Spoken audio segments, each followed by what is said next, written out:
I'd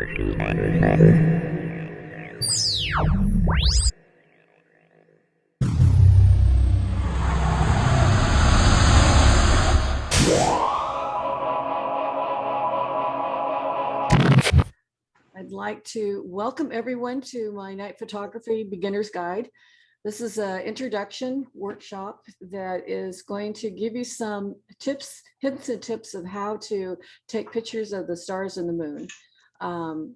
And I'm Kathleen Muley, and I'm president of the club, which really doesn't mean any difference. But anyway, I would like to give a plug to our club. And I don't know if we have any non-members. For the members, I'm just going to remind you about our website, where we are a collection of photographers, and we have the gallery ups and all the information for the club. And then we also have the Face group. And I will say the Facebook group has become quite active. There's many people that are now posting that never used to post. So that's also an excellent place to find out what is going on with our club. So, and then of course, just the typical housekeeping tip for today's meeting is that make sure that you mute your microphone. And if you have a question, please put it into the chat, and we'll periodically stop and ask if anyone has put in a question in the chat box. And also between sections, I'll kind of slow down and ask if there's any questions for what I had just gone over. So about midway through, I think we can all use a break, and I certainly think I can use my give my voice a break, which is coming and going. I'm not sure why. Maybe it's allergies. So if you're all ready, I think we can go ahead and begin. Oh, first of all, thank you all for coming too. I forgot to say that. This is a time lapse that I took a couple of years ago when we went with Thomas Avery, and it's 110 images taken in RAW, ISO 4000, 25 seconds, and it's assembled in Lightroom. So this is one of the things that you can do with the night photography, is create time lapses. As an introduction, I'd just like to just talk about shortly about the fascination that we all have with the night sky. The stars were the guides when they crossed the oceans and the deserts, and they created stories about the 38 constellations that map the celestial frontiers for thousands of years. When we're looking at the sky, we're literally looking at the past, as it takes years, decades, a millennia or more for the light from some of these galaxies to make it to Earth. And this sitting out in the dark in the night gives us a connection to the universe that relates back to our distant ancestors. Since the invention of electricity, however, modern man is at a disadvantage with our stargazing. We walk outdoors in Houston on a clear night, and as you know, you are really lucky to see the Big Dipper and the Polaris, and those are some of the brightest stars in the sky. And we do yearn to see more. I grew up in Nebraska, so did my husband, and the evenings would get kind of balmy, and you'd sit on the hoods of your cars and you'd watch the stars and the meteors strike by. And that is something that when you get to these highly illuminated urban areas, you really do miss. So today you have to travel into the less polluted skies, they're called dark skies, to see the same skies that we all saw growing up. We are fortunate that Texas has many dark skies, which are a day to 2 days drive from us. In fact, Big Bend Park, as Chuck can attest, is actually one of the dark skies that is noted. So we are very fortunate that we have the ability to get out there and really use our cameras in this way. And we are also fortunate that the modern technology has given us a DSLR with a very sensitive sensor that allows the stars to shine more even than what we can see with our eyes. So this workshop is about giving you some tools, talking about techniques. There's a lot of information. You'll be getting the PDF of the presentation. So if you don't want to take notes, that's fine. You'll have that PDF to go through, and maybe you can make notes on that. So I hope this journey will give you some tools that you can use to create your own artistic vision of the night. What level of photography knowledge do you need? One of the main things that everything that I read is manual mode, and having gone into a place that is as dark as the Big Bend, you cannot see in front of your face on a moonless night. And I'm not kidding. You can turn around and just become totally lost because it's like so dark. There's no landmarks to help you. So you really do have to learn how to work your camera in manual mode. There's a lot of information on the web that you can search for each camera has specific ways to use manual mode, and it's not difficult. It really isn't. It would probably take you an hour or 2 hours to really figure out your camera in manual mode. And then every photo that we take is based on light painting, a light that comes into the camera. And there are 3 legs of the amount of light that comes into the camera: the aperture, shutter speed, and ISO. And those are extremely difficult or extremely important for night photography because the amount of light that you're working with is so minuscule compared to something like a bright sunny day where you've got so much light, your ISO is at a minimum. So I talk about those two in relation to night photography and what you should look for. Now, the question is, what is night photography? Basically, it's everything from dusk to dawn. There are some very frequent subjects, including astrophotography, which is more of looking at the planets and the galaxies beyond, the, the moon, stars, star trails, and planets. Night shots of skylines and buildings, sunsets and sunrises, twilight, sun, thunderstorms. Those are, I caught one of those in Florida, which I'll share with the group later. That is over the water. You've got the stars on the right, and you've got the thunderstorm, lightning hitting the water, which my son said, I need that photo, Mom. I want that on my wall. Anyway, and then the aurora borealis. If you don't have that on your bucket list, I would, as a photographer, you might want to put it there because that is just phenomenal to see those lights dancing in the sky in front of you or above you. So why do the stars move? We are what's called, and Earth is in a celestial sphere because as Earth is a ball, it's spinning on its axis. And so you have the North Celestial Pole and the South Celestial Pole, and then the celestial equator is around it. So the stars from the North Pole are going to rotate around what's called the pole star, which is Polaris. And if you look at the picture that's to the left, that was taken in Iceland. That is 58 photos stacked, which shows the movement of the stars. They were stacked with a program called Star Attack X, and each of those photos was only 30 seconds. I was not, now I do about a 15-minute star trail and put 4 together, but at that point I was still learning about stacking photos. So you can see the movement very close to the North Star, very little movement, further away, a lot more movement.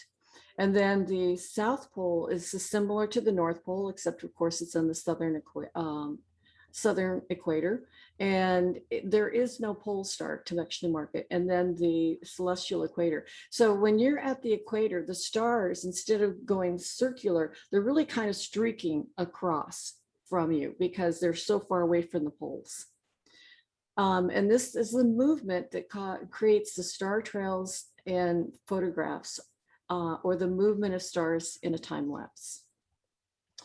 There are also the seasons. So the seasons have an impact on, for instance, the Milky Way. The Milky Way is really only visible through March to about the end of September, depending on where you are. So because of the tilt of the Earth, and it's circle, more likely the tilt of the earth and where it is, you're going to see different stars. You know, planets are going to rise sooner, constellations will rise. My husband does astrophotography, and he's always trying to get a certain constellation, and he says, oh, it's already down, or it's not coming up yet, whatever. So we have to kind of, we're at audience. He wants to get in, he wants to go out early for night photography so he can get his planets. I want to go out later because I want to get the Milky Way. So we're like, okay, who wins? Sometimes we both do. So for the Northern Hemisphere, we have spring, summer, autumn, winter. We have a March equinox. An equinox is a day with an equal duration of day and night. And the sun is nearest the equatorial plane. So number 4 is the March equinox. So you can see that this is closer to the sun than the summer one, which is over here. June is the solstice, which is coming up, longest day of the year. I've always heard it was June 21st, but they actually say it's June 20th to the 22nd. And a solstice, a day with either the longest day or the shortest day. And that is due to the tilt of the earth. When June, the northern hemisphere is tilted more towards the sun. And in winter, for the December solstice, the northern hemisphere is tilted away from the earth. So it's the shortest day. The June solstice, you know, this is something that the ancients have always looked at. We were in Ireland, and we were at one of the ancient, they created, and I totally cannot remember the name of it, but it is a way to have the solstice sun actually come in on one particular day to celebrate this, and it illuminates this long corridor where they have the priests and stuff. So this has been going, this looking at the solstice has been going on for thousands of years. And you can look at these, I'm sorry, the timeline and date.com calendar seasons. This is where this information came from.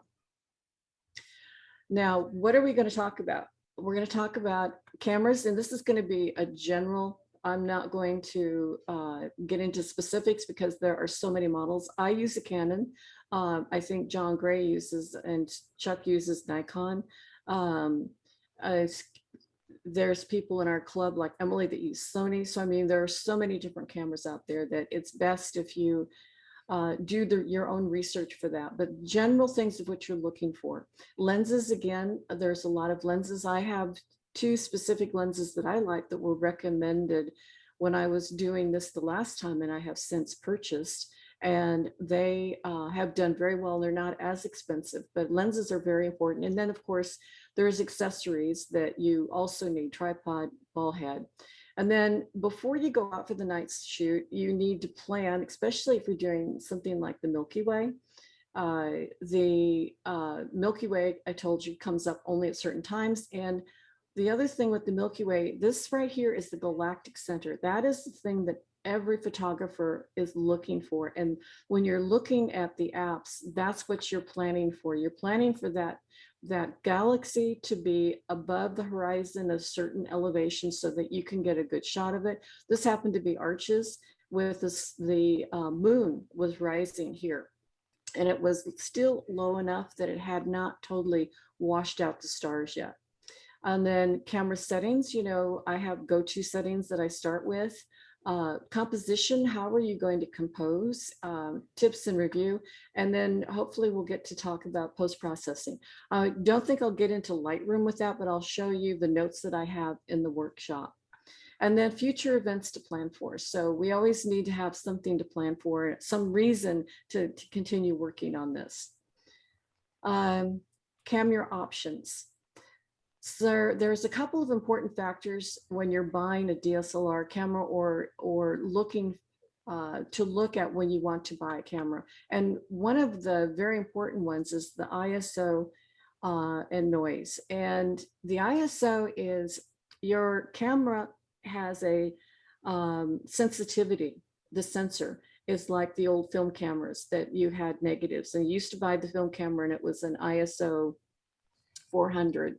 100, and that was the only sensitivity you could get.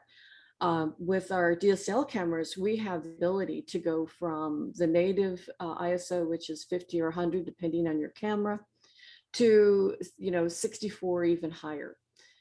You really don't want to go as much higher than 64, because noise is like lots of spaces. It just makes the picture look grainy, is what it looks like.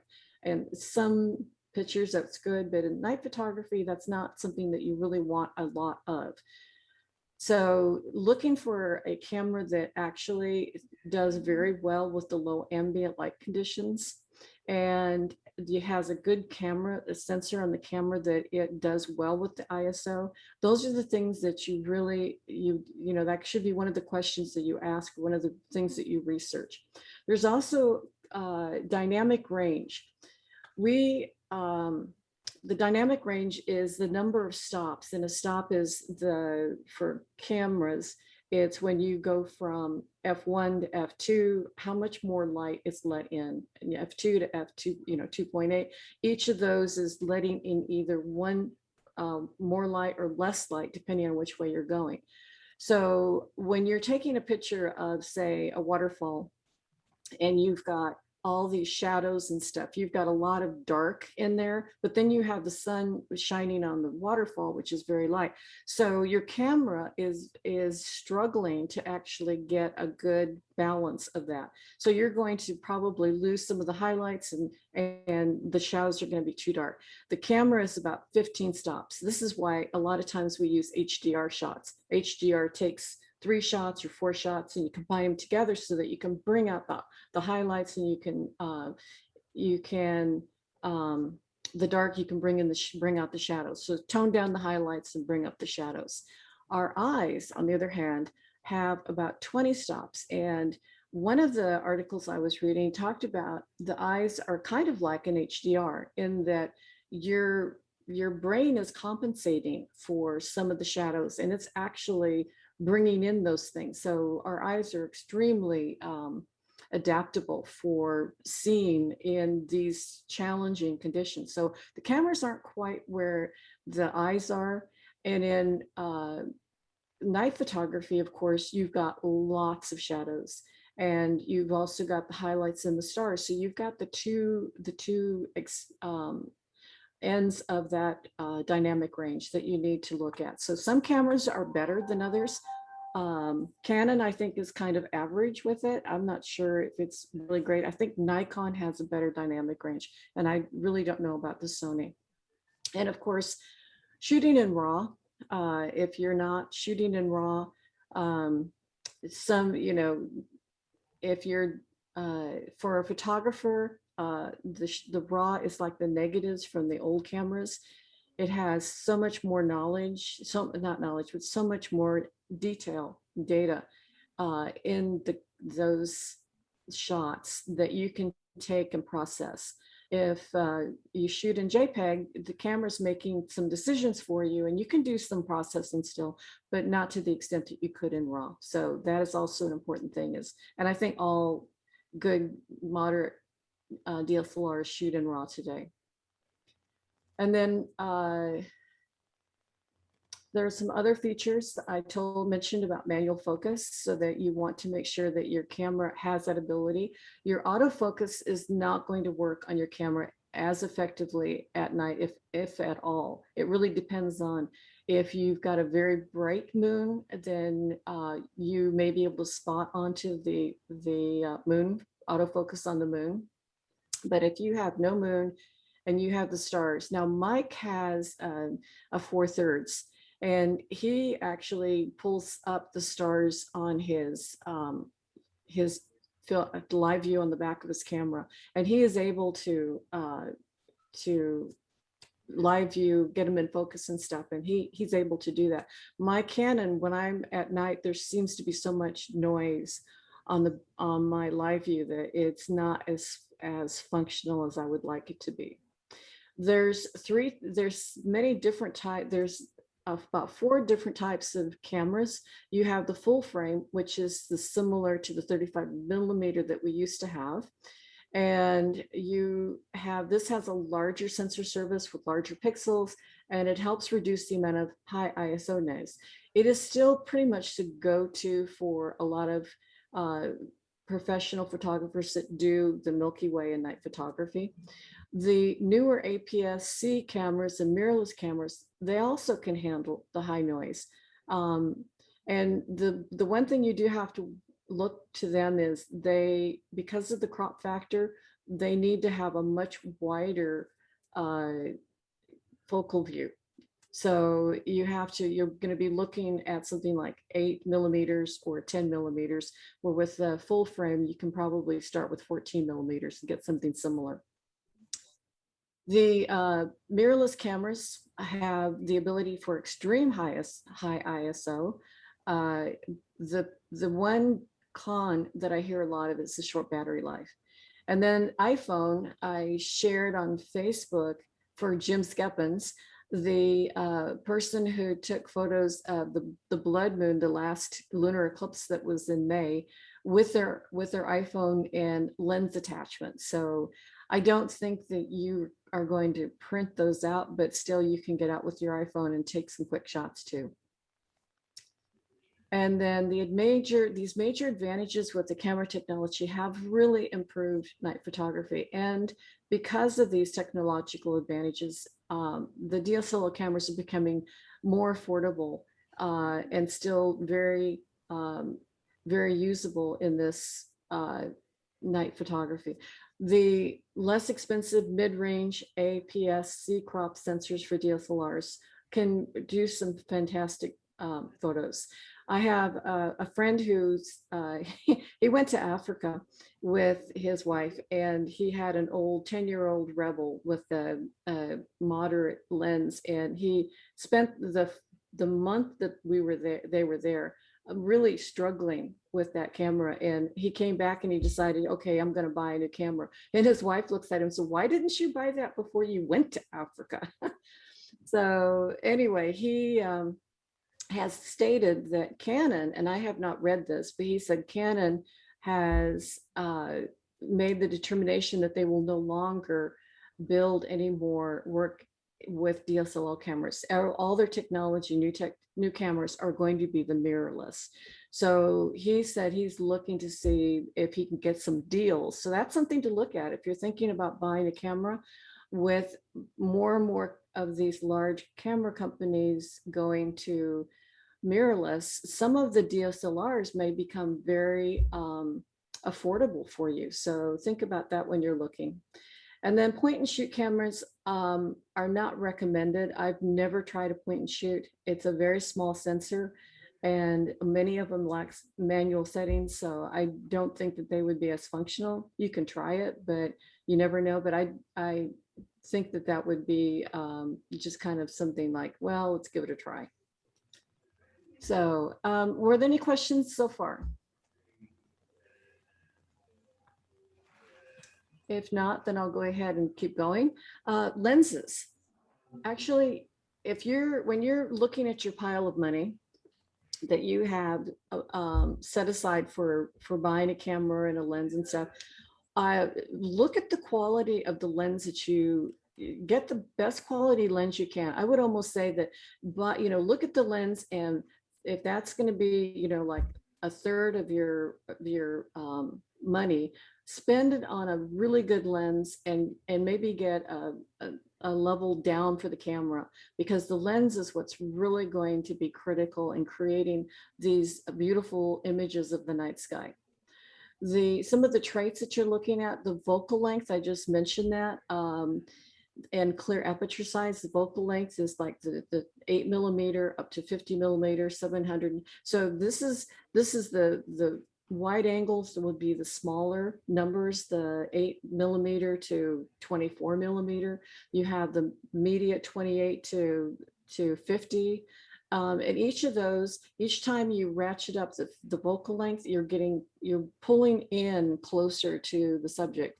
And for sky photography, the closer you get to the stars, the more you can see them moving. So you have limitations on how long you can, how long the shutter speed will be down your shutter speed is going to be less for that. The non-tracked nightscapes, when I talk about non-tracked ice nightscapes, there is a equatorial mounts that you can put on your tripod, which will actually move with the earth so that you are not limited to 30 seconds to make sure that you don't have any star trails. You can go up to 15 minutes or whatever. So those are things that you should look at. You don't really need to look at that right now, but something to think about. So your short focal length or wide angle lens allows for longer shutter speeds. We're talking 30 seconds with less motion of the stars and more depth of field and a wider view of wider view field of view. So you have a better DFOA. And this relationship is actually can be estimated use what's called the 500 rule. The 500 rule is something that's put together to try and prevent star trailing. And this is an estimate because I have used the 500 rule and I'm still following, I'm still, wherever I'm at, I'm still getting some trailing. So I'm not sure how it, but is somewhere to start. So to calculate, take the number 500, and this is for full frame, 300 for an APS-C camera, divide it by your focal length to determine the seconds of exposure before the stars trails are apparent. So for a full frame, 500, 24 millimeter, equals about 20 seconds. And so you can see this picture up here was taken at the McDonald Observatory in West Texas. And those stars are pretty much pinpoint. That's the Milky Way that was coming up this way over the horizon. This one down here is ISO 400, 90 seconds, and you can see the trailing. You can see how they're moving. For the APS cameras, of course, you have to use 300. So the 24 is 12.5 seconds. And for a micro four third, it's more like 10.4 seconds. And this just kind of gives you a graph to show the relationship so that there's an inverse relationship between the focal length, which is in blue, and the shutter speed, which is in orange. So the smaller the focal length, the longer you can have a shutter speed. So you can just see how the shutter speed goes down and as the focal length goes up. Same for the APS rule. And we already talked about this North Pole and the South Pole. So depending on if your camera's pointed north, east, you're going to either have more stars trailing or less stars. You're going to have going north. This was a photo from Llano. The North Star, you noticed, is very low to the horizon. From Iceland, the North Star was very high because we were much higher. Iceland is at a higher level.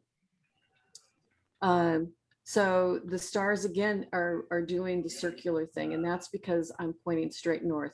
If I was pointing east, they'd be more like strips. And apertures. This is another part of the leg. The fast aperture, the definition of that is lenses with a maximum aperture of f.4, f4 or more. So when you're looking at this little chart over here, you can see the size of the aperture. So anything for f4 up is going to let in more light, and it's called a fast aperture. And you can see that these are the brighter. So you go down the list to 22, it's much, much darker. And this is why when you're looking for a lens to use for night photography or any dimly lit areas, even if you're talking about just doing street photography that's kind of in not well lit areas, you're going to want something that's going to be letting in a very lot of light so that it's going to start at maybe 2.8 or 2. A lot of the 50 millimeters, I think, are 1.8. But if f2 allows twice as much light as an f4, thus the ISO can be reduced. So remember, there's a relationship between ISO, aperture, and shutter speed. And in night photography, you're really stuck with your f-stop. because you want as much light as you can get in. You're stuck with your aperture or your aperture because your shutter speed, because you can't go too far without having star trails. So you have your ISO, which is the last thing that you can move up and down. And then a good manual or autofocus system with 0 barrel distortion. And the barrel distortion is you're using a very wide angle lens. When it's trying to print that or bring that view of the of your landscape into the sensor, the sensor's only so big, and the amount of information that's coming from the lens is more. So it starts to move that lens kind of the sides up. It kind of rolls it onto the sensor, and that's what barrel distortion is. The edges of the photo look curved. The center will probably be more straight, but the edges are going to be curved. Now there's some, you can correct a lot of that in Lightroom or Photoshop, but getting a lens that's already minimal barrel distortion or none, it gives you a head start, and it makes sure that you're getting the picture that you want without all the vignetting and the weird looking horizon.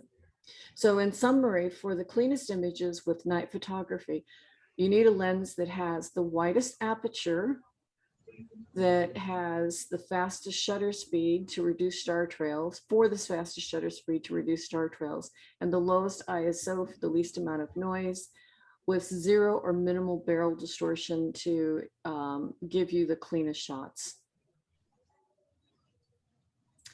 And this is just another showing you how much for 10 millimeter and 16 millimeter will give you lens, and then it goes on up to the standard, which is 32 or 50 millimeters. So you can see how much you're losing with the focal lengths moving in to the photo. And for night photography, the wider it is, the more the Milky Way you get, the more the landscape you get. It makes a composition much easier. One of the places that I got information on lenses, and I did Google this, and he's still, you can still see his article. It's Ian Norman, and he's got a lot of very technical information, which is way beyond me. I think Mike would probably be able to look at that, but he has a way to scoring the lenses, and he had several picks that are the lenses that I actually use. I have the Rokinon 14 millimeter 2.8, and I also have the Rokinon 24 1.4, and those are the ones that when I do star photography, this is what I'm doing. This is the 14 millimeter Rokinon 2.8. And you can see how it has, the lens is very like a fisheye. And it's got a special little hood because of the fact that this is all set in there. But this is a really good lens, and it was only $329. I bought it several years ago, and then the 24 is $499. So those are actually reasonable for a good night photography lens. So as I said, when you're looking at the pot of money for night photography camera and lenses and stuff, look at the cost of the lenses and then go back and look at the camera. Kathy? Yeah. I noticed in that there are no zoom lenses recommended. So these are all single focal. Right, these are prime. There are some zoom lenses that are like wide angle, which are 18 to 40. He did not recommend those because some of them they're not quite as fast as some of the other primes. Right. And a lot of people get kit lenses. I think some of those, the aperture starts at f4, which is going to be a struggle. It just depends, but if that is the only thing you have, then go for it and use that. But the bigger the zoom, you get something above 24, 28, and you're losing so much of your landscape. Yeah. And So the trouble with that, if you're getting only 4 on the f-stop, you're going to have to run up the ISO quite a bit, yeah, which means you're fighting noise. So, yeah, and that is the biggest challenge with night photography, is keeping that ISO noise down. So, and yet illuminating the scene enough to get your histogram, so that when you're in the field, this is something I'll talk about also in a minute, but the histogram that's on your camera, you take the photo, you need to look at that histogram to make sure that you've got pixels towards the middle of the histogram and then towards the dark, because it is so dark you expect it, but you want some of the light to be actually being picked up, and you can't tell that. I have done this when we were in Big Bend that first time, Chuck, with the group, and we were all like, oh, the Milky Way, and I remember just looking at the back of the camera thinking, wow, I got it. And then when I went into Lightroom, it was like, this is really dark. So don't depend on your live view. Look at your histogram to make sure that you don't need to, up something to get that light in the picture. yeah, good advice. So one of the other actually important purchase that you have is a sturdy tripod is a must. And this is another thing that when you've got your pot of money, you're looking at the lens, okay, I'm going to put this much away for a really good lens. You need to look at a really good sturdy tripod. And there's they're made out of many different materials, from aluminum, basalt, steel, carbon fiber. If you are a hiker, or if you do a lot of travel, like airplane travel, where you're getting weight restrictions, you're going to want to go with the carbon fiber, because that is the lightest, but it is also the most expensive. If you're only doing this here locally, you're not taking it any long distances, you could go for something that's heavier, like the aluminum or steel. You just want something that's very, very stable. Mike uses the Mi Photo Road Trip, which is about 329. He loves it. It's actually got 4 sections. He's a tall guy, and so he's able to get it up to his eye height, so he's not bending over. I bought a peak tripod a couple years ago, because I had the Gitzo, which the Gitzo only has 3 leg sections, and it's only about 5 feet. And when we were in South Carolina doing the solar eclipse, I had to, because the camera is pointed straight up. I had a mirror set up with clamps and stuff, so that I could continue to move the camera, because the sun and the moon move a lot.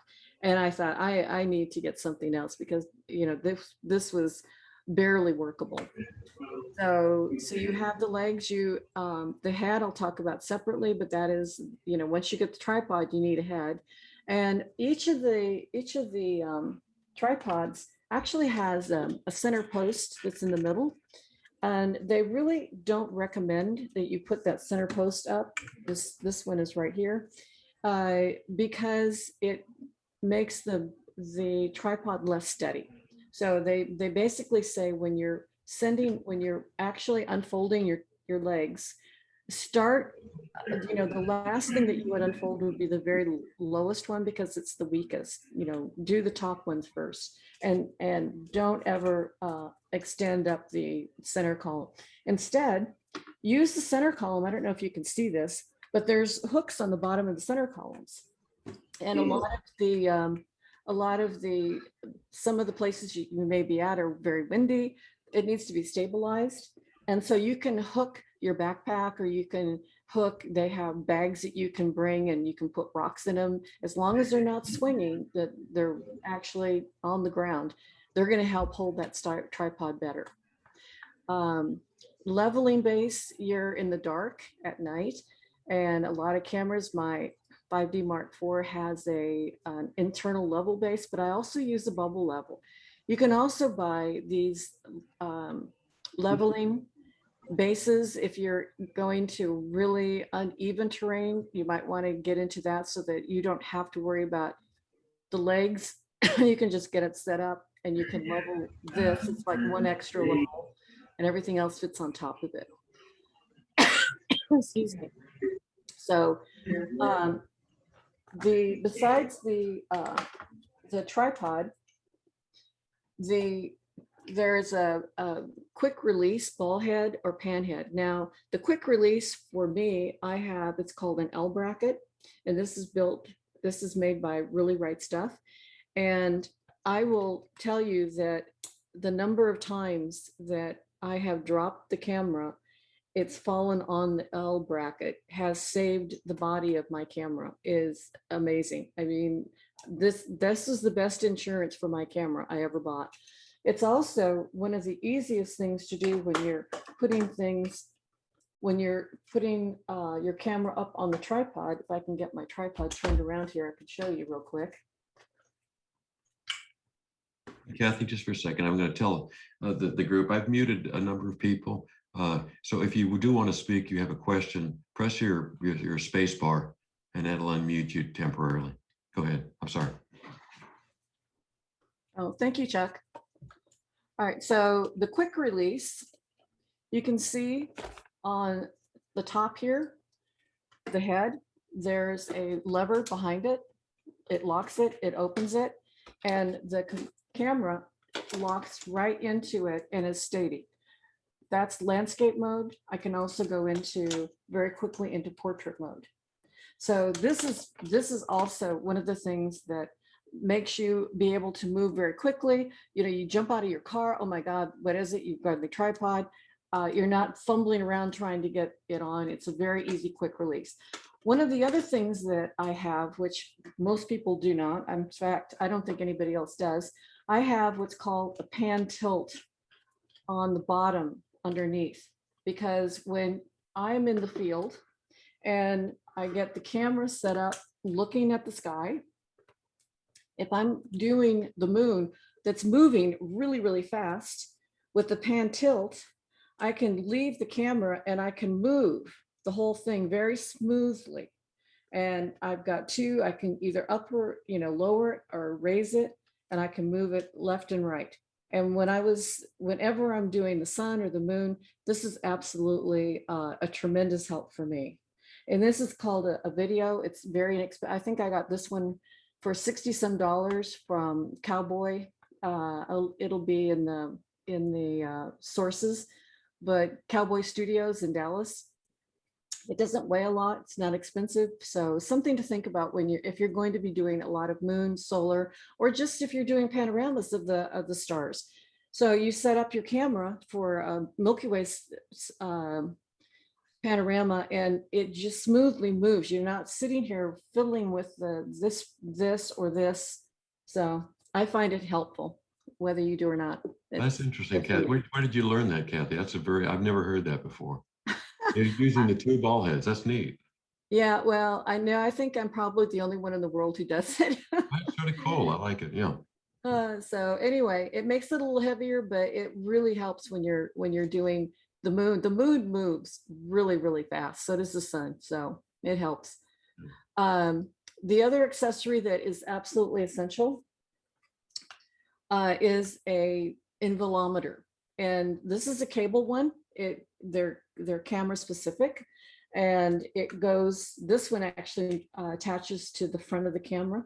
And the other thing that I found years ago, I always put together something to attach my involumeter to my tripod leg. And I was making a homemade thing. And then I was on B&H, and guess what? They actually have a little involumeter holder for the leg of the tripod. I thought, wow, that's pretty cool. So I bought two of them because I had two tripods. And that way I've always got the involumeter. I use that when we're traveling, not just for photography for start, but Mike and I travel together. We don't have, usually people taking the photos of the two of us, and I'm uncomfortable handing my, camera with lens to someone I don't know. So I set up the camera, and I've always got the intervalometer with me because it's on my leg. So how do you do this? There's several different modes that you're looking at.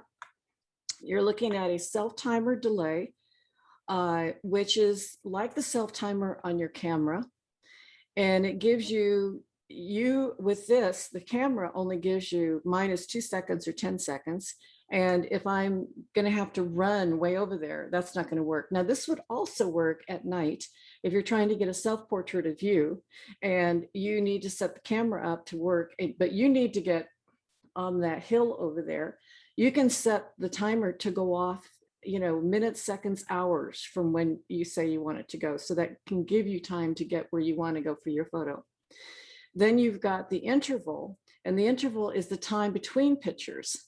And this would be important for a couple of reasons. If you're doing a time lapse or a star trails, mostly for star trails, you would like, a couple of seconds in between so that you're not, especially if you're doing like a 15-minute shot, so you're not maxing out your buffer. It's also good for portraits. When we're sitting there, Mike set up, got it all in focus, and I'm going to take maybe 5 photos because he likes to close his eyes when I'm getting ready to take the photo. So I set it so that there's maybe 5 seconds in between. If I have the flash, it gives the flash chance to recharge, so that one of those is going to turn out hopefully good. So that's another reason to use the interval. And long would be for a bulb exposure. Now, this is where with my the star trails that I was doing, the ones that I'm doing now are 15 minutes long. The camera doesn't have that set up. So you've got to have some kind of a mechanism that's going to tell it you want it to go 15 minutes. So those are kind of, they're very easy to use. Again, there's lots of instructions, and you could use these instructions. Canon's intervalometers are a little different than the shoot that I was using. For whatever reason, the 5D Mark IV will not function with one of the cheaper ones that I used to use. So the Velo is one of them that I had. So now I've had to get this one for my Canon 5D4. So that is one of the things that I would say, normally they're like 35 or less, so it's not expensive. Oh, and one other point. If you're going to a place like the Big Bend where you have limited Wi-Fi, when we were on the Thomas Avery workshop for night photography, he specifically said, do not bring any of your intervalometers that you work with your phone, because they won't work. So having a cable was the only thing that really worked there. And make sure your batteries are charged. So additional accessories, and I won't go through all of these because you can read them later, but some of the things that you wouldn't maybe think about getting would be the battery tea lights. These things are amazing. Thomas Avery is the one who showed it to us. When you're in the dark, and I said, Big Bend is like night. You can't see your hand in front of your face, but these things put out enough light that you can actually see where you're going. In Hawaii, I actually have a bag of them, and I create a path because I'll set my tripod up, a little bit away. And if I need to go back to the car for something, I've got the path with the tea lights. So these things don't give out so much light that you're going to hurt anybody's photos, but they do give you something to look for. Oh, there's my light. That's my next stop. So it's like a Hansel and Gretel cookie crumbs. Instead, it's like crumbs. So those are things that you wouldn't think about getting, but do. And don't forget bug spray and the gaffer tape. I'll talk about that too, but this is also, I've had this roll of gaffer tape for years, so I don't use very much of it, but when I need it, it's very handy. And one last thing that's not on the list, this is a big Rhino folding stool. It fits in our suitcase, so I take it with us when we're traveling, and it just sits up. You can put it's tall enough that you can sit on it, or I can use it as a table, or Mike can use it as a table. It doesn't weigh a whole lot, probably about as much as the tripod, maybe slightly more, but this is phenomenal. And of course I use it at home in my pantry all the time. So that's the accessory checklist for you. Now, pre-planning the Milky Way shoot, again, because you have specific things that you're looking for, you need to plan those. And one of the first things that you're going to want to know is where to go, the dark skies, and how do I find the dark skies? And I'll show a better example of the dark sky finder in another slide. But there's two things, the dark sky finder and the light pollution map. Both of those are going to show you areas of the country that you can go to, even Texas, hill country. There's specific areas that you want to avoid as much as possible. And then the moon phases. I really do like this, this deluxe moon that I use. There's also moon phases and photo pills, but this one, it's just very nicely arrayed. And so I do use that a lot. And additional apps, photo pills. And I'll get into a small workshop on photo pills because it is really a fantastic app. If I had no other apps, I could use photo pills for just about everything. I think probably for everything. And as far as I know, I tried to look because I have it loaded on my phone. When I tried to look at the price, it says already, installed. So I couldn't get a price. I paid one time $9.99, I think. Most of these apps are like on yearly subscriptions today. So this is actually a huge bargain. Not only that, but there is so much, so many tutorials from Photo Pills, their academy. And then you have other people. A lot of the slides I used for the Photo Pills came from another person who was trying to figure it out. So there's a lot of helps to use it. And it is the only app I know of that will, for the lunar eclipse and for the solar eclipse, it will actually, there's a scrub for timeline down below. And when you scrub it, it will show you at what time each of those phases comes. So if you're looking for keeping it, what you're looking for, it really does make a big difference. It helps tremendously in planning. And then the TPE, that's the photographer's ephemeris. It originally was an Apple app, and I had an Apple app a long time ago, which Chuck is probably thinking, really? She had an Apple app and she got rid of it? I had issues, but then I got the Android. So I load up the TPE on the Android and it's like, oh, what happened to all of the neat, features? So I ended up learning to use the TPE, probably less, but I still used it, especially for the moonrise and sunrise and other things quickly. And it has a nice map with it.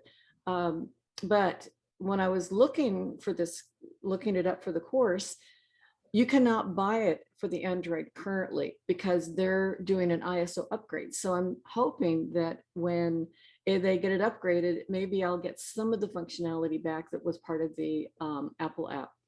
And then Mike loves to use the Stellarium app. When he's doing his astrophotography, he uses that a lot.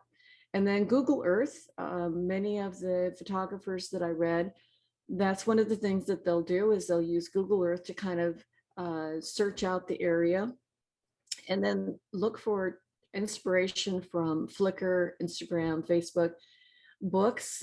Several of the people we've had, presenters have talked about, they like books because it gives them something to hold. And so whatever inspiration you have, go for it. So one of the things for a Milky Way night shoot is in the Northern Hemisphere, the time of year. The Milky Way is actually only visible from March to October. In March, it is just beginning to come up over, actually it's coming over the horizon. And so when I mentioned in the article that I posted that I'm getting up at, from my warm, cozy bed at 3 a.m. in the morning, I wasn't kidding, because when we go to Arches National Park, that's usually in March, and I'm going there specifically to see if I can get some Milky Way photos, because Arches is a phenomenal place for that. And you look outside and you get up and it's, oh God, but then you see the clear skies and you go, okay, I've got to go. So you do get up early. So the march is a very early. You have the ability of getting the arch going over if you're in a position where you can actually see the entire arch for a panorama, because I don't think there is a small enough focal length that would get the whole thing in. And that is in spring. By fall, the Milky Way is coming up closer to dinner time, like right after dinner time. And so instead of the nice arch, it's already, because it's been visible, but you can't, it's been above you, but you can't see it because of all the light from the day, the sun, already it's getting ready to go back on the other side. So it's almost a diagonal. So if you're looking for a specific composition, PhotoPills has the ability to say, okay, I want to go here, I want to go there. And what is the Milky Way going to look like on these days? So you can hopefully get clear skies for the day that you think this is it. And then the phases of the moon. The last thing you need for a Milky Way photo is you cannot film it during the full moon. I mean, there is so much moonlight, it just wipes everything out. So you need what they call the new moon. If you look at this, this chart over here, this is for this month, June 2021. And this is where we are right now. We're in a waning moon. And the full moon is actually, I think, on the 10th of June. So you get 5 days before and 5 days after. So go back 1, 2, 3, 4, 5. So if you had a shot of the Milky Way, you can probably get it now. And sometimes a small crescent moon gives you enough light on the landscape too, that it brings in the landscape. And then 5 days after. And those would be now during the rest of the month, you could have a moon that's coming up before or after the Milky Way. So the moon rising and setting can also have an effect on your ability to shoot the Milky Way, even during a full or partial moon. And this chart came from the stardate.org night sky /moon. So there's lots of information. So this is kind of an overview of the Dark Sky Finder. And what I have done is, you can't see the whole map, but it's a whole map of the United States. And when you look at it, everything east of the Mississippi is like, oh my God, I don't think there's any, the Bortle dark sky scale goes from 1, which would be the darkest, the black, to the brightest, which would be 9, which would be like here in a city. And on the East Coast, anything east of the Mississippi, I think the best you can do is maybe blue. However, west of the Mississippi, and actually pretty much west of, from the whole country over, you can see these right here are the dark skies. Now there is one dark sky here in the East Coast, but most of them are blue or green. But look at all of them in the west of the United States. This is where all the dark skies, and these are like Arches National Park, and this is Yellowstone, and the Big Bend is here, and that's about a 2-day drive. McDonald Observatory is right about here, and then down here in Arizona, New Mexico. So you've got all these opportunities over here. But look at here, here's Kingwood. there's no, if you take and you'll see it on my screenshots of PhotoPills, the Milky Way currently is southwest, so it's coming over Lake Houston from the trails, from the scenic shore trails, and you can't see it because you've got all the city lights and everything else. So, and this is, you can see a better picture right here. So this is Texas, so you can see all the dark over here. And then you've got the photo ephemeris, which this is the computer one. They do have a computer one that you can use. And again, it's got a lot more functionality than I actually use. and then stellarium, which Mike likes to use. So I thought I would give you, a few slides on how to use photo pills, because I do think that if you're going to go into the Milky Way, this is the app that you really should use to help plan it, and for lunar eclipse or solar eclipse, and for meteors. I mean, it has all of these functions. So it's available. It's an invaluable tool. And each of these pills, these are called pills, have a different purpose. You have three like folders: my stuff, pills, and the Academy. The Academy has some great videos that you can look at and lead. I think John Gray, John, were you looking at photo pills at one point? I thought you said you were trying to learn it. John, you know, mute. Oh, okay. Anyway, John is the only one that I know in our club that has said that he's. I gave up. I tried it a little bit, Yeah. but I finally gave up on it. Okay, so maybe this will help you understand something, because it's something. These directions are pretty straightforward that I'm going to give you, Right.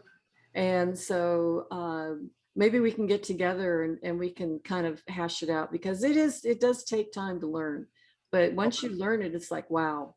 In late August, I'm going out to the North Rim of the Grand Canyon. Oh, you are? Yeah.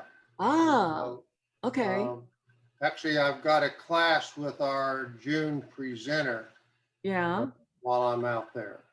Okay, so he's Oh. probably also going to be able to show you how to use photo pills. I'm sure he uses it. Yeah. So you're going to Well, do some, are you going to do some night photography? Yeah.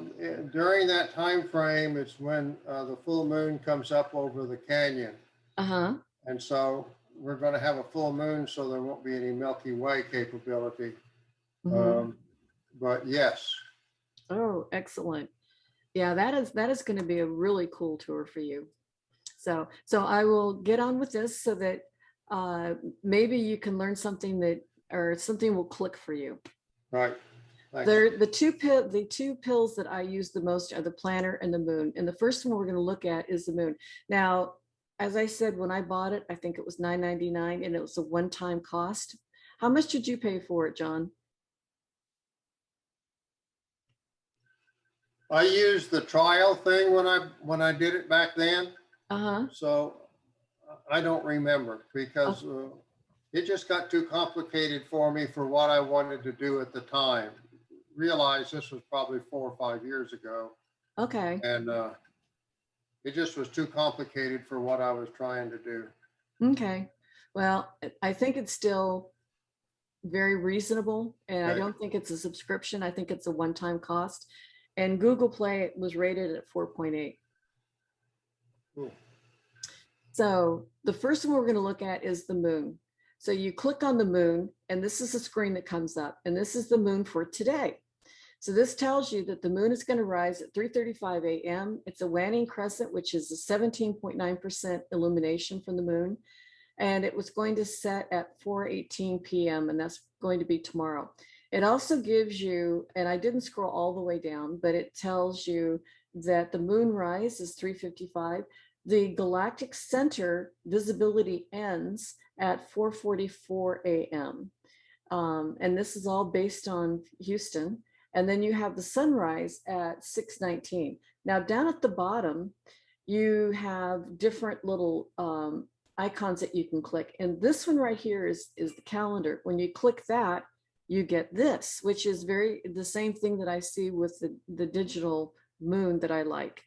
But it tells you this is the day, or actually it was done yesterday. So here's Saturday, and it shows you the new moon. So if you're planning to go somewhere and you're thinking, yeah, I want to do the dark skies, you can use this functionality very simply, because you just click the arrow up here and it goes forward. So you can go forward as much as you want. If you're, for instance, we're doing Rapid City in September. So I've already used this to look at the moon. The moon is actually a full moon, Rapid City. So we probably should think about looking at a full moon shot over the Badlands while we're there. And then we're staying a little later, and it's not going to be the best, but we'll see. Maybe the moonrise will be later or early, we can work it out. So that's kind of the moon. So from the moon, I then go to the planner, to the next one. Now this is going to look really confusing.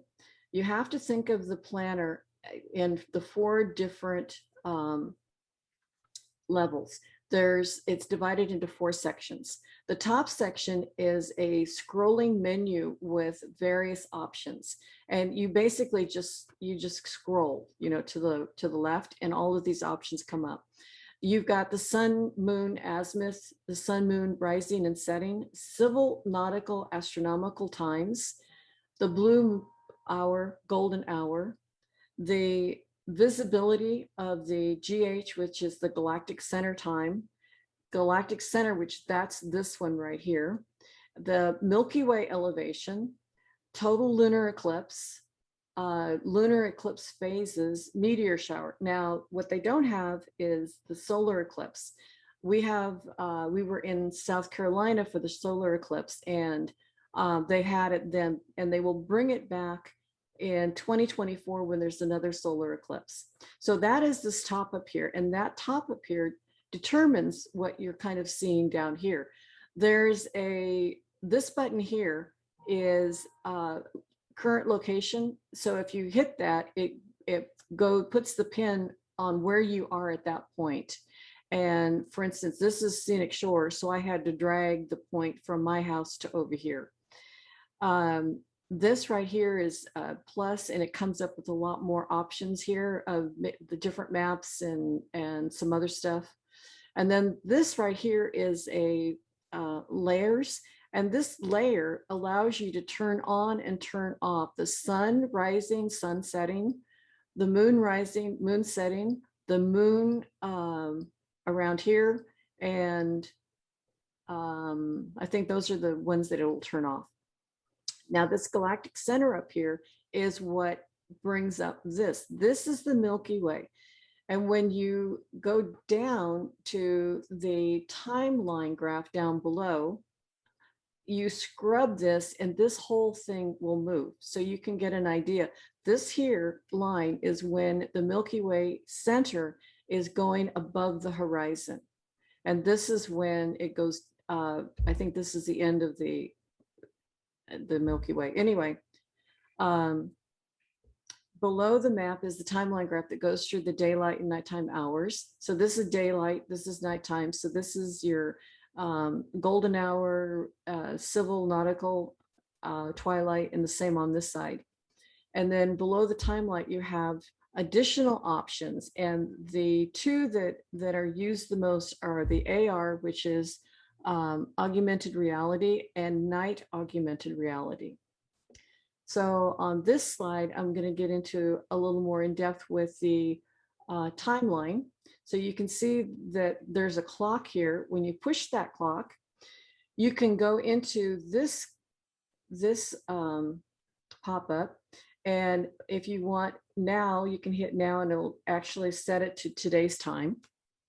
If you're doing a trip, like for instance, we're going to South Dakota. So if I want a day in South Dakota, I can put in the date and the time here and then go back and it will move everything up to that date and time.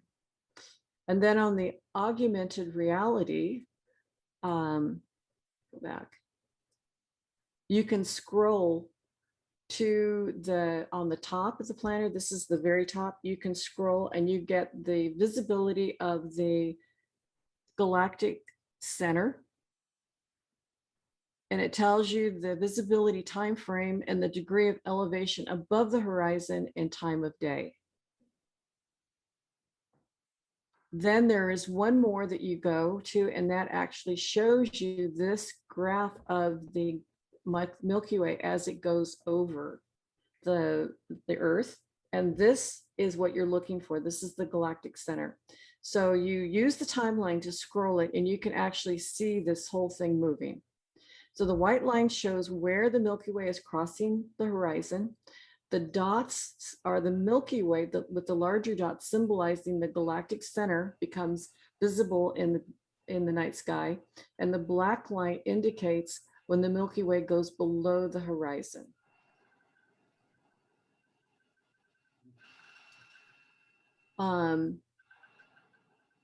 using this,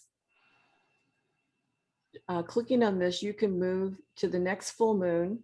And after that, it goes forward a month at a time. And this gives you a visual of what it's going to look like in the future. So that is kind of an easy thing to move forward rather than going back to the time, to the clock and setting it there. So if possible, the next step would be to visit the location of your Milky Way shot and check the time and day with the PhotoPills planner.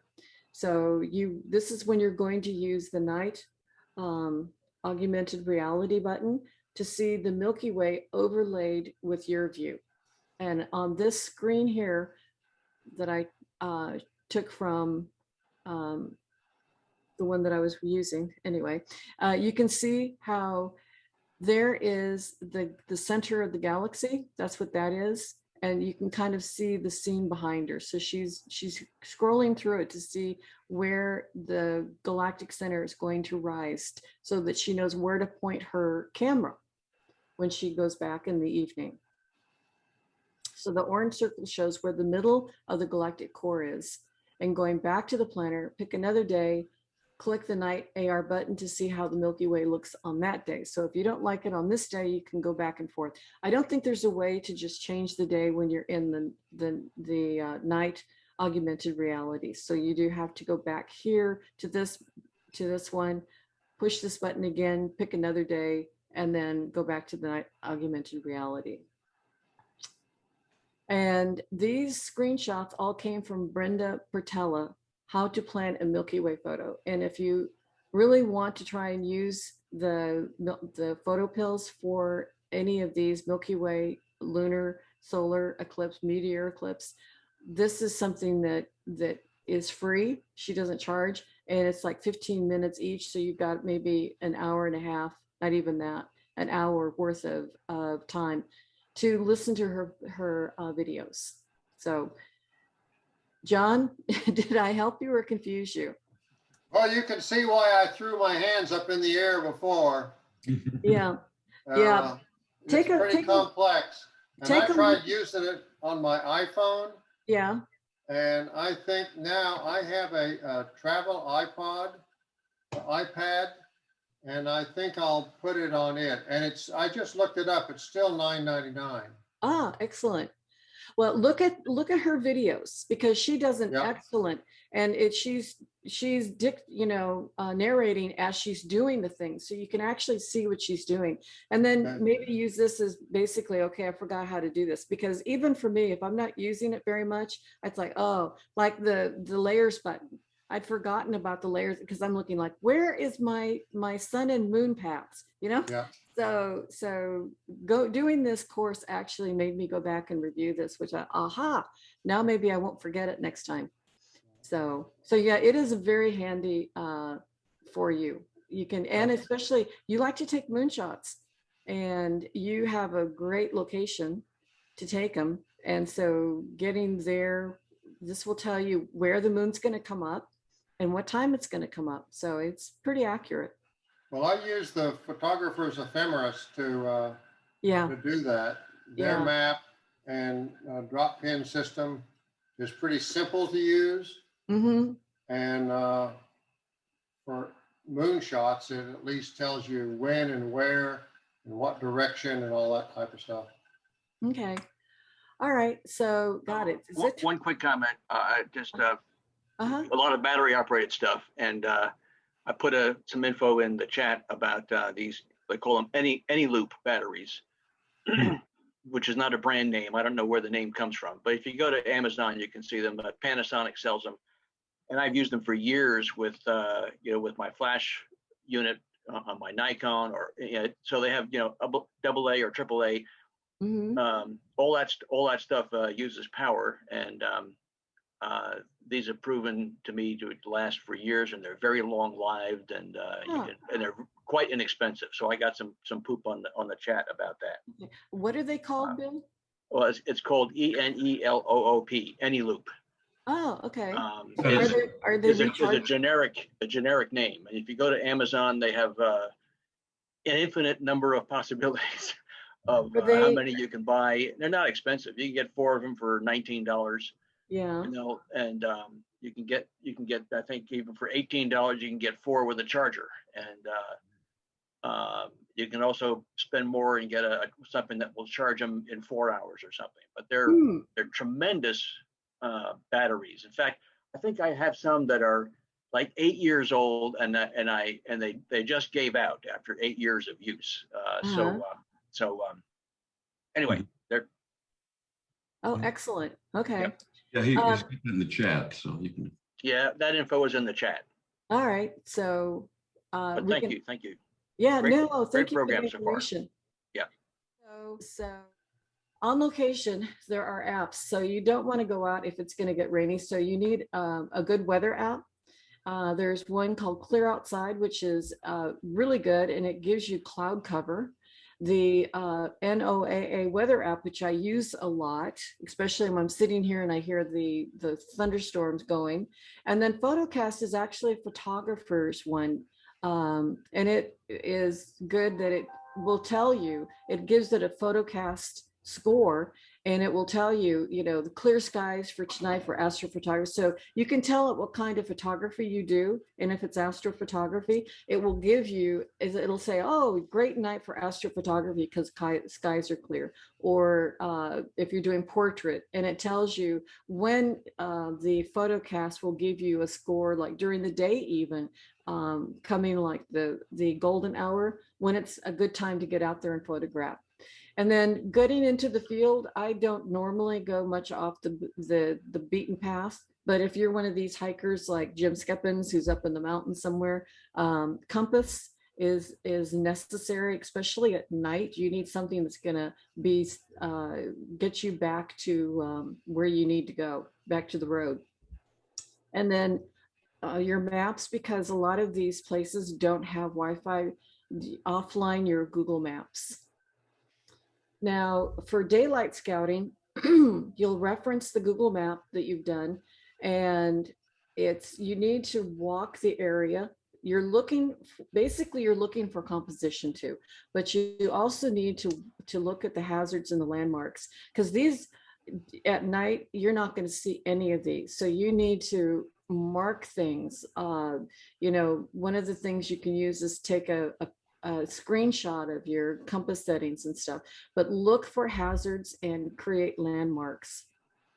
And if you're using a wide angle lens, think about large landscapes. Consider adding elements such as a lighthouse or rocks. You see so many gorgeous photos from the Alabama hills where they've got the rocks in front and you've got the skies behind it. Dominant foreground like the rock formations or abandoned buildings. And trees with bare branches are also excellent. And then we're back to this moon map for pre-trip planning for moon photos.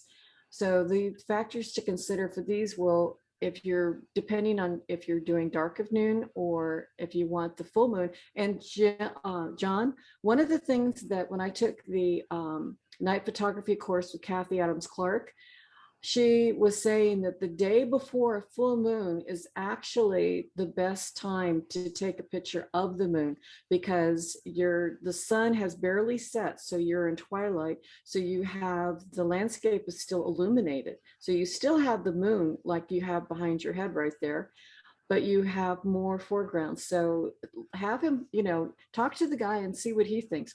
But she said that, you know, that is when if she's being given a job to take a picture of a moon, which she had a picture of the moon over the ferry down in Galveston, she went the day before so that she could have the land along with the moon to give it more structure and interest. Okay.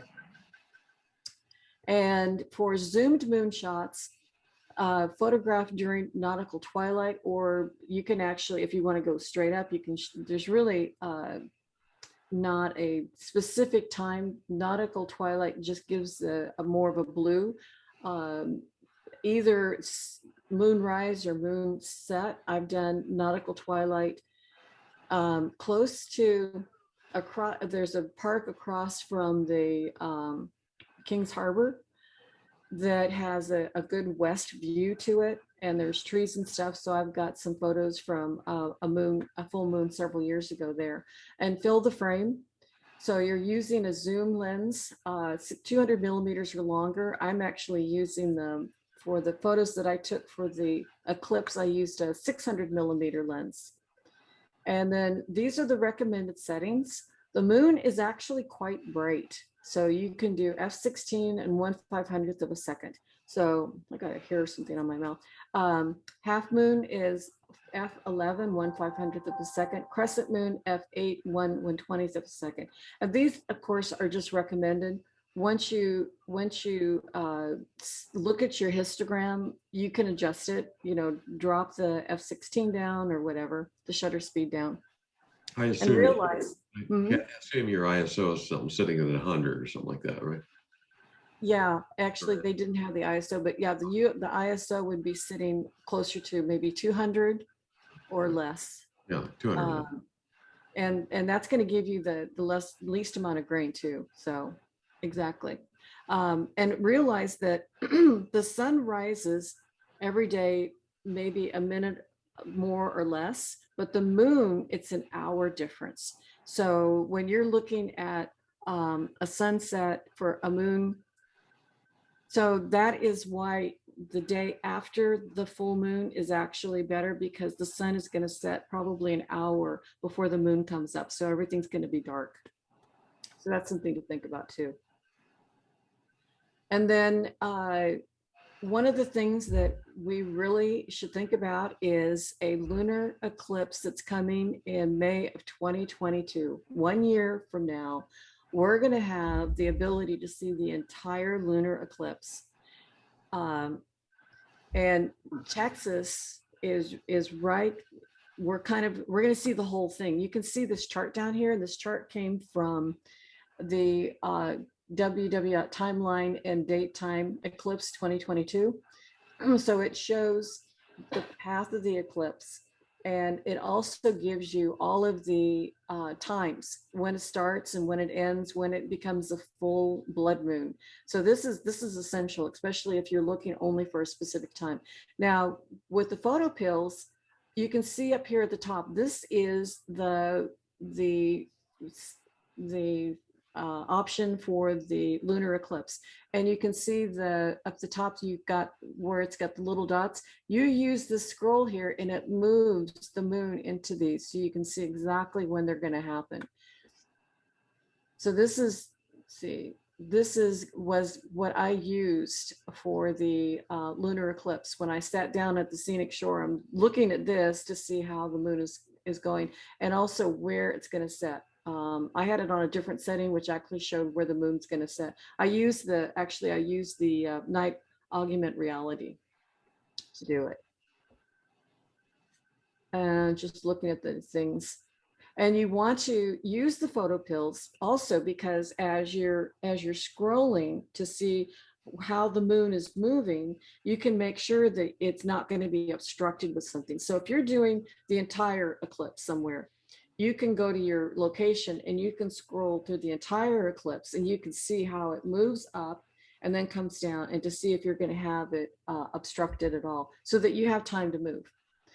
And as the eclipse moves between phases, you will need to adjust your settings. You'll need to change your shutter speed and change your ISO, so that when it's at full blood moon, the last time I did it, I think I was down to 1/10 of a second for shutter speed, which is very slow for the moon. But because there's so little illumination, you don't want to get your ISO up too high. So you really kind of stuck between a rock and a hard place with that one. So that is and this is my composite. You'll be so proud of me, Chuck. I took this, and this was, okay.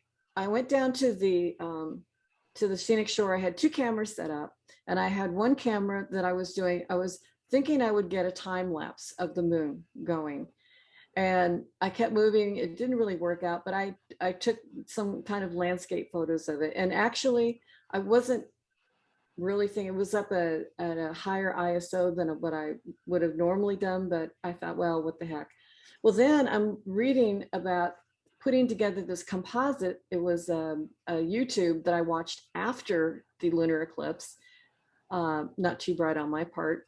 And he showed how he put it all together. And I have done one before, but not ever as part of a landscape.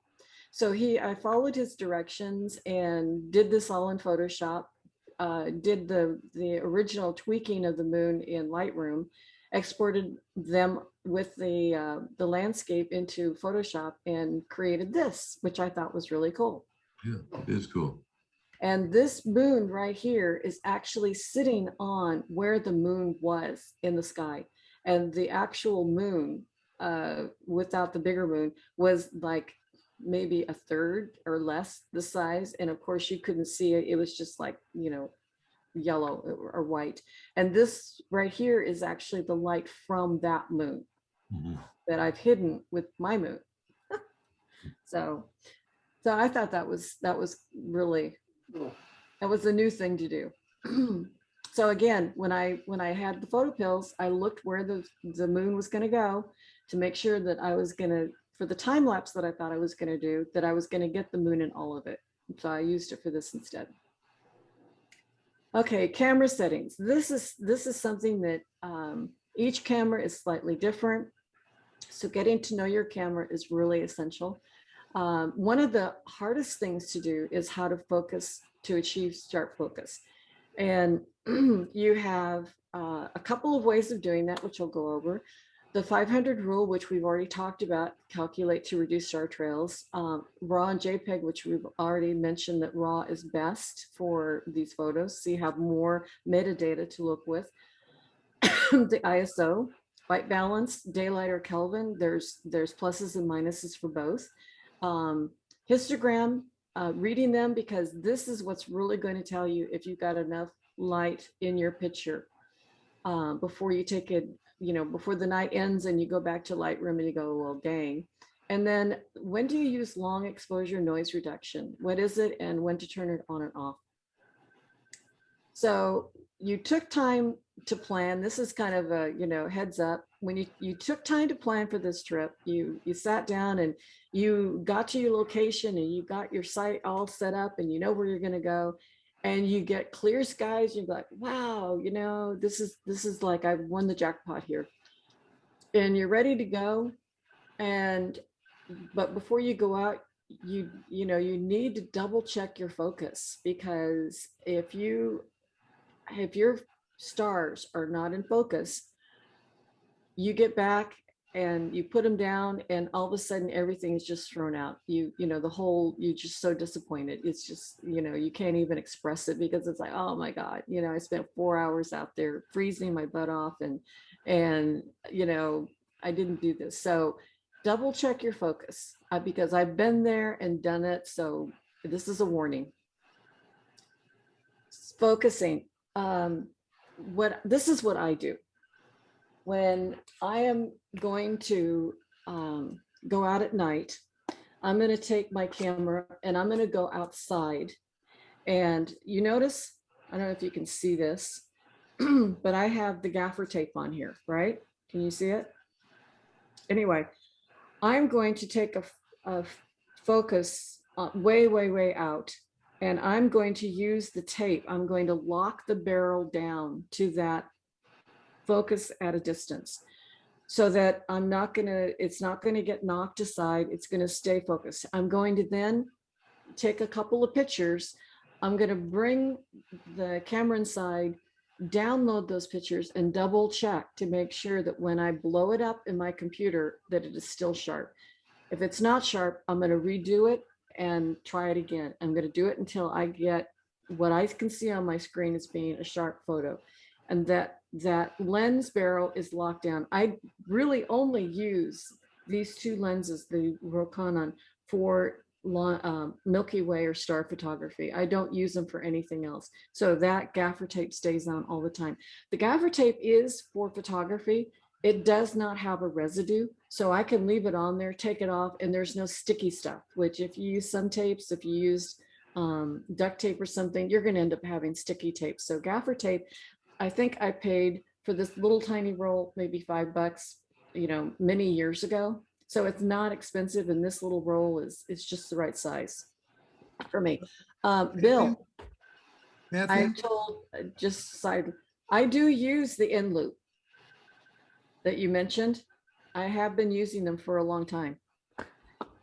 So this is how I do during the day. Now at night, some people go out and they use the live view on the back of the camera. That doesn't work for me, but it does for Mike. So with his camera, he's using the live view and he is focusing in on a very bright star, and his camera actually shows him when it's in focus. So he can use that. And then he does not wrap the lens with gaffer tape, which I've asked him to, but he says no, he doesn't need to, but you could. The other thing about when you use the gaffer tape to lock the lens, a lot of times you'll be pointed one way and then you'll decide, oh, I want to point this way. Well, you don't have to fiddle with the focus at all. All you got to do is pick up your tripod, flip it around, and start taking photos on the other side. So that's the other thing, is you don't really have to do anything with that. So, and this right here is on all of our lenses. It shows many of the lenses, it shows the infinity and in focus. You cannot really use this. You can't just go to the infinity because each camera is a little different. And I don't think any of my lenses are actually focused, sharply at infinity. So you definitely have to look at it and then mark it or tape it down. And that's the other advantage of using a prime lens. If you're using a zoom lens, you're going to risk having that zoom. Maybe something will hit it and it'll go from an 18 to a 24 or whatever. So a prime lens, you only have to worry about the focus, not the lens actually moving. Depth of field. If you're doing something with the landscape, you want to know where the sharpness of that begins. So it's called depth of field calculator, and it calculates the hyperfocal distance, the near limit and the far limit. And your far limit is going to be infinity, because you're looking at the moon or the stars. Your near limit is what you really want to know, because if you've got a tree or something that's part of your composition and you want it to be sharp, you need to know where to set the tripod to make sure that is between the hyperfocal distance and the near limit, so that it is in focus. So this is more for part of your composition that you need to look at. So this is, you're in the field and we're talking about ISO and talking about composition. It is so dark. And you're looking at your settings and you're thinking it's going to be 30 seconds before I can figure out what I'm doing. Well, on the Thomas Avery workshop that we took, he said a quick way to do it is to up your ISO and decrease the shutter speed. So this composition, this is from one of the first nights we were there. There's the Milky Way. Big Bend Park is over this way. This is actually close to Terlingua. There's a path, a way to connect to the national park through the back roads of Terlingua to get this view. So he said, do that. So this is 25,000 ISO with 14 millimeter, 2.8, 13 seconds. It's a throwaway. If you blew this thing up, it'd be filled with noise. But it gave me an idea of did I have too much too much landscape? Was the entire Milky Way in the thing? You can see how well the Milky Way is angling over that particular hillside. And then you reset it to what you're going to be shooting at, which was for me 6400 ISO, again 14 millimeter, 2.8. So the only thing that I'm changing when I'm resetting is the ISO and the 30 seconds. So I increased it to 30 seconds to get more light in, and I upped the ISO to 6400 because it was so dark.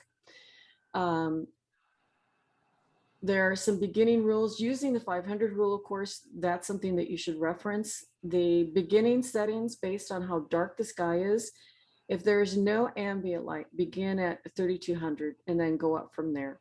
The ambient light, there is ambient light, say there's a waning moon or something, start at 1600.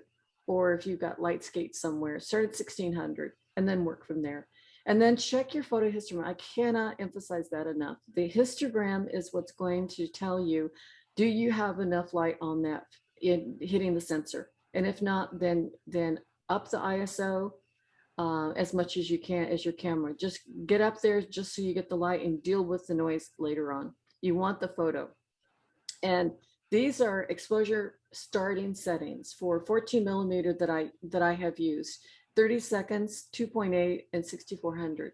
So for the 24 millimeter, 1.4, 20 seconds, f2. And you notice that it's not wide open. The f24 is 1.4, but I actually started f2 simply because of distortions at the corners if you're wide open. The 35 millimeter, which I don't use that often, f2 6400. Your camera is set in manual mode, file type is RAW, your white balance, daylight or tungsten. Okay, there's discussion. There's two sides, I guess. Many photographers say that if you set it into daylight, that the daylight is going to have, more of the natural sunlight light in your photo. But when I set my camera in daylight, the back of if I'm looking at my photo, it's looking all yellow and gray and it just doesn't look right. So I like the tungsten blue screen because to me, I can tell the difference between the noise and the sky better with the blue screen. Now for post-processing, because I'm using Lightroom and because I'm shooting in RAW, I can go in and change it to tungsten or to daylight. So if they say put it in daylight for the post-processing, I could do that. So for me, I like tungsten or even Kelvin. I will put it into Kelvin and set it at 3200 because that's a nice blue screen for me. So I shoot in tungsten, but I made post-process in daylight. And then again, the fastest aperture for your lens and your shutter speed is based on the 500 rule. So there's additional settings that you should look at. Turning off your image stabilization or vibration reduction on your lens. If your lens is on a tripod, all it's going to do, and you can actually see this, you can put it in live view, you can put it on a tripod, and if its vibration is on, your lens is moving. It's looking for the noise because it wants to, so it's creating the noise. So you want to turn that off. Turn down your LCD brightness, or another suggestion was to get red filter, a red filter, and put that on the back of the LCD screen so that you can still see it. Turning down the brightness maybe not work well for you, but if you put the red, that does. And then if you're traveling, make sure that your time change is correct. Filters are not really recommended, especially any filters like an ND filter that's stopping down. You want as much light as you can. You don't want anything on your filter that's going to take away from that light. I have read where one person does keep a UV filter on his lens because when he goes out, especially in the morning, you have a lot of dew and stuff getting on your lens. He would rather wipe it off the UV filter. I've never done that. I don't put any additional lenses on my camera. If you're where it's cold or there's a lot of dew, a lens warmer helps. And those are as simple as going to a sports shop, getting some of those hand warmers that the winter people put in their pockets and tape it to the lens. And then of course your intervalometer. And I always set the intervalometer before I even go out, and I do a test practice to make sure, one, the battery's working, and two, that I set it up right. So I do a couple of things before I actually go, during the afternoon, during the dead time, before I go out. And this is kind of busy. All right, so the RAW or the JPEG and the histogram. So again, this is the histogram for this. So you can see how it is to the right because it is so dark. but it is bleeding to the middle. So you want to see that where you've got some pixels that are going towards the middle. You don't want pixels all kind of gathered on the left side of the histogram. And you can, we've already kind of talked about this, so you can read it later. And these are exposures, know your stops. I could not read off the stops from my memory, but it is something that if you have any interest, it does help with trying to when you're trying to use different exposure values, create a different EV value. What do you change for the shutter speed and the ISO? The relationship between them is what I'm trying to say. And then there's advanced techniques. Panoramas. The panoramas are some of the most interesting, especially when you're looking at the full panorama of the Milky Way. How do you stitch them? Level tripod, attached camera, and portrait mode rather than landscape mode. Why is that? That's because if it's in portrait mode, you're actually getting more of the sky and the ground. You're going to have to take more pictures because obviously it's a narrower piece of your narrow piece of the land, but it does give you more because when you do the portrait, when you process it, it's going to crop some from the front, from the bottom, and from the side. So this gives you more usable picture. It's going to give you a larger panorama. I think I've used it both ways, and the portrait does work better. And and these are just ideas of how to do a ball shot using your ball head for a panorama shot. And this is the long exposure reduction. There's also some discussion about this too, because the long exposure noise reduction takes as long as the picture that you just took. And so if you have a 30-second photo and you do the long exposure, you got a 30 seconds. So you're talking about the photo being down for a whole minute. It's going to take you a whole minute to do it. Some photographers don't think it makes that much of a difference. Others do. But one thing is, if you're doing time lapse, you cannot use it. And if you're doing star trails, you would, especially star trails that are, you wouldn't do it at all, because you're going to have a gap between each of those pictures when you're stacking them. And so in order to eliminate as much of the gap, you want to have a very small interval between the pictures that you're taking. And then composition and safety tips. So with the moonless night, look for good silhouettes. You can see the picture down here. This was at that same Thomas Avery. This was in the morning, so it was civil twilight, and he had all of us get up on the rise with the fading Milky Way above us, and he used our cameras. We set up our cameras on the tripods, and he went around and clicked everybody's tripod, so we all had a picture of us up there.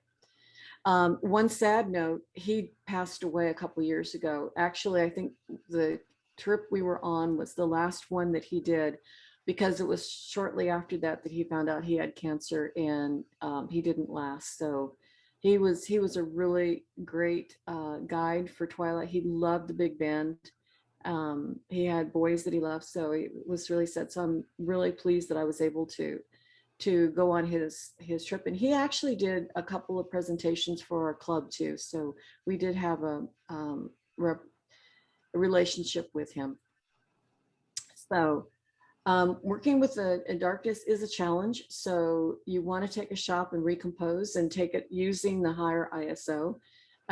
Keep the dark space to a minimum. Use the bubble head in the camera on the hot shoe to level the horizon, and add some ground with the sky, with the silhouettes. You can use a flashlight for the foreground, and fun compositions, adding people, and create dead or leafless trees are also good silhouettes. One of my favorite pictures from Arches, and this was with the moon. Obviously there's no moonlight and it's pretty full and just very few stars out. But this is the mountains. These are the La Salle Mountains that are on the eastern side of way over on the eastern side of the state. So with moonscapes, the landscape is going to be lit by the moon. So you're looking for directional light, um, a photograph, a subject for the moonlight to be on, and you're either the rising moon or the setting moon for that directional light. And then reduce your ISO because you do have so much light. You don't need the high 6400 ISO, and you can increase your shutter speed. And always, always use a tripod or something to stabilize, even if it's a beanbag, but you need to stabilize your camera. When you get to your site, scout it, look for your spot, mark it with a pile of rocks or a branch or something, or take a screenshot of your compass reading. Check the area for safety issues. You don't want to be walking by the edge of a path and have it drop down into a can and not realize that that could be a problem. And then check the local weather report, keep up on that, because some of the mountains, I know people who do a lot of hiking say the weather can change in a heartbeat. And if your cameras are pointed high, you can get dew on your lenses. So a warmer using the hand or foot warmers, or a dew heater. You can buy dew heaters for that. And also keep a light rain cover for your camera. That helps. And then just a quick bag review. And then this is the last one. The next ones are all post-processing. So I guess we'll save those for another session. Check your bag and flashlight batteries, bring spares. You don't want to be out in the dark and your battery dies on you and your flashlight dies on you. Make sure that you've got file cards. You don't want to be out there and realize that your card was almost full and you only got 2 shots before it maxed out, and there's no way you're going to go back and get more.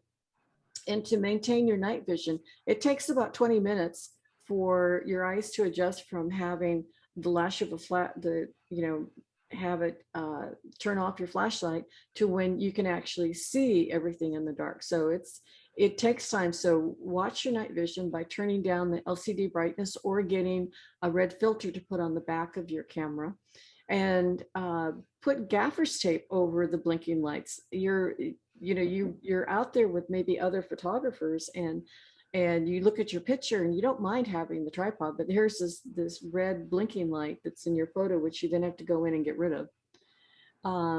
The small battery tea lights I mentioned, again, these are cheap. I mean, they're not expensive. The batteries are fairly decent life, I guess. I don't know, but it is enough, and that could save you from losing your tripod. And if you want, set up custom settings in your camera so that you're very quick at what you're doing, so you don't accidentally you don't forget to change the settings from the high ISO throwaway shot. So you're using the settings that you planned on. And always go with a friend if you can. Tell people where you're going. So if something happens, you have someone who says, hey, he said they were going, or she said they were going here. And leave coordinates if you're going into the bush, so they have an idea of where actually you're headed. So I think, let me just go through real quick. Hey, Kathy, one question on the chat here. One question on the chat. You're using very wide angle lenses, like 14 millimeters. Why is focusing so critical? Wide angle lenses tend to focus have a much bigger depth of field or something. They are, but if you don't get the infinity focus because you're at infinity, I mean, it can be off a little bit. I've pulled up shots that the stars are just not sharp. You can just see them. They're just a little tad bit soft, and it just drives you nuts. So you need to really pull it in, and even using the back of the camera, the viewfinder, where you're zooming in on the picture, a lot of times the combination of that plus the loop, this loop, I mentioned it as one of the things to put in your camera bag, but this loop is also very helpful. But sometimes even the two of them are just not going to give you what you think is this sharpness that's printable from what you want. Does that answer the question? No, that's good. Thank you. Okay. So the sources that I talked about, and I've actually used some other sources that I will add to this before I put it out for you. And these are some of the apps that I mentioned. And if I've mentioned some like the photocast is, if I've mentioned some that are not on here, I'll actually put those in. So those are quick references. And then where do we go from here? And there are so many, the astrophotography, the new mounts and telescopes are easier, and Mike has had a lot of fun with it. I'll quickly go through the next one, but we have a solar eclipse. This is the path of the solar eclipse for 2024. And this is Austin right there. So we are close to the path. I don't think Houston got the total eclipse. This line here is the total eclipse. So, so this is something to plan for, maybe for the club is 2024, and we'll have to, if we want to do it, we probably need to get reservations and scope out a good spot for it. When we went to South Carolina, you actually have to be pretty fluid, because we were at a location that ended up having clouds. So we had to go closer to Columbia, South Carolina. And we ended up at a school. We saw other people set up with their tents and stuff. And we said, okay, that looks good, because the sky above was pretty clear. And these people came all the way from the East Coast, and they were like us. They were just hunting around looking for something. So actually looking for schools, parking lots, those things that are opened areas, those are probably really good for like a solar eclipse. And then we have another lunar eclipse, which I just mentioned, and this is coming in May 16th, 15th to the 16th, 2022. The picture down here is the lunar eclipse that I took from my front yard in 2019. It was in January, freezing. But I sat on my stool because I had my short little tripod, and using the combination of the pan tilt and the ball head on top, I was able to get it, because when it hit the blood moon, it was practically right up at the sky because it was right overhead. So you have to plan on how are you going to get that picture when it's right up there. So that was also a composite that I did. This here is a picture from Mike, I think, from the diamond ring, it's called. Mike, are you there? Do you want to mention, I think this is your picture. I can't hear it. There. Unmute. No, he's muted. Okay. Yeah, Okay, I finally figured it out. Okay. Yeah, that was the diamond ring. Yeah. And what is this called? The tiers of something along around the edge, the rim? The pearls. The pearls. Okay. Those are actually the mountains of the moon. Yeah. So Those that are- was they that look was Little, that was neat. yeah, no, that's a lot of fun. Mhm. It's And very then- eerie too, and when you just look around everybody in the dark, the way it goes, it's like a circular dark, rather than usually the dark will move as a line, and that was just total darkness all around. Just a lot of fun. Mhm. So I think the 2024 solar eclipse, and pray for clear skies. So this will be the last one. Oh, using the equatorial mount. This is what Mike uses for his astrophotography. So he's trying to get this, which he says he kind of did, but he's never showed me any of his photos. So, and again, there's so much information on the internet, and if you want to try and practice some of these shots, especially moon shots, the West Kings Point Trails entrance off of Scenic Shore Drive. That's where I got all the lunar shots from, and that's a great sunset. That's one of my favorite sunset spots too.